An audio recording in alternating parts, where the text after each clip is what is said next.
এই যে এল এটা হলো কারেন্ট, এন এটা হলো নিউট্রাল, এটা হলো কারেন্ট। এটা একটা লাইটের জন্য, এটা আরেকটা লাইটের জন্য, এটা ফ্যানের জন্য। লাইটের তারগুলো সব এমসিবির মধ্যে ঢোকার পরে যে কালারিং। আর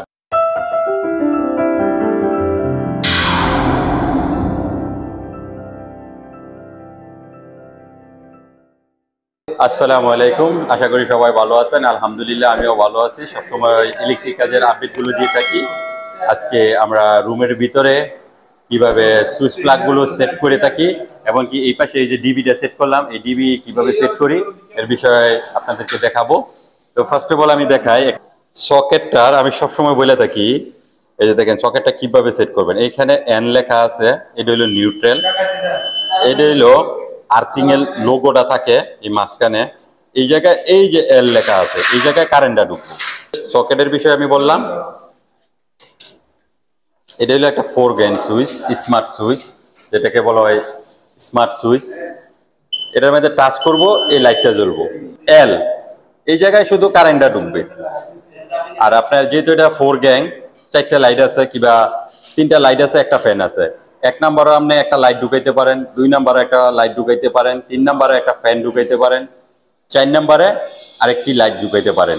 আর এখানে যে এন লেখা আছে, এটাই নিউট্রাল এখানে নামবো, এটা সেন্সারে কাজ করব। এটা সেন্সারে, যেহেতু এটা স্মার্ট সুইচ, এই স্মার্ট সুইচগুলো আপনি অফিসে থেকেও কন্ট্রোল করতে পারবেন। কোনো ব্যক্তিগত কাজে বাইরে গেলেন তারপরও কাজ করতে পারবেন। মোবাইলে ডাটা কালেকশন থাকবে এটার সাথে, যাতে আপনি মোবাইলে এগুলো অফ অন করতে পারবেন। আপনি মুখেও বলেন যে লাইট অন, অন হইব, যদি কোন লাইট অফ, অফ হইব। স্মার্ট সুইচের বিষয়ে আমি বললাম। 1 গ্যাং, এই যে L1 এল, এই জায়গায় শুধু কারেন্টটা ঢুকবে, এই জায়গায় ফ্যানেরটা দিবেন কিংবা লাইটটা দিবেন। এটা হলো 1 গ্যাং, এটা হলো কারেন্ট এল, এটা একটা লাইটের জন্য, এটা আরেকটা লাইটের জন্য, এটা ফ্যানের জন্য। এই নিউট্রালটা সেন্সার হিসাবে কাজ করবে। এই প্র্যাকটিক্যাল ভাবে আমি এই জায়গায় সেট করতেছি। এই জায়গায় এনও সেট করা হইব। এই যে মুকুল ভাই এই জায়গায় কাজ করতেছে। ওয়াটার হিটার সেট করা হয়েছে অলরেডি। এটা হলো ওয়াটার হিটারের যে সুইচটা। আর এটা হলো 1 গ্যাং, এই জায়গায় অন অফ হইব। এগুলো আমরা হিসাব করে টেমিনেশন করছি, এবং কি টেমিনেশন করতেছি। মুকুল ভাইয়ের লগে থেকে রিসিভ করতেছে। 2টা সকেট সেট করলাম, 2টা। এটা ডাটা, এটা টিভিটা এখনো সেট করা হয় নাই, সকেট সেট করে রাখলাম। তো এরকম মোটামুটি টুকটাক কাজ জানতে হইব, শিখতে পারলে করতে পারবা। এখন আমি ডিবির বিষয়ে কিছু কথা বলি।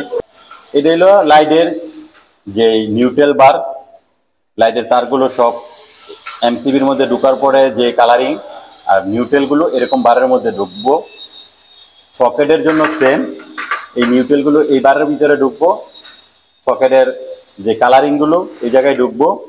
এটি হলো আর্থিং, এটি হলো আর্থিং। এই দুইটা হইলো আপনার মিটার থেকে আসবে, ডাইরেক্ট লাইসার থেকে, মিটার থেকে আসবে। এটা হলো টি-শার্টটা একটু ভালো করে দেখা। এই যে এটা হলো টি-শার্টটি। এটা হলো, এই দুটো হলো ওয়াটার হিটার 25-এ। এই সাইডে নিউট্রাল, এই সাইডে ফেস। লাইটের জন্য আমরা ব্যবহার করি 6ও ব্যবহার করে, 10ও ব্যবহার করে। জাস্ট এই জায়গায় ঢুকাইবেন।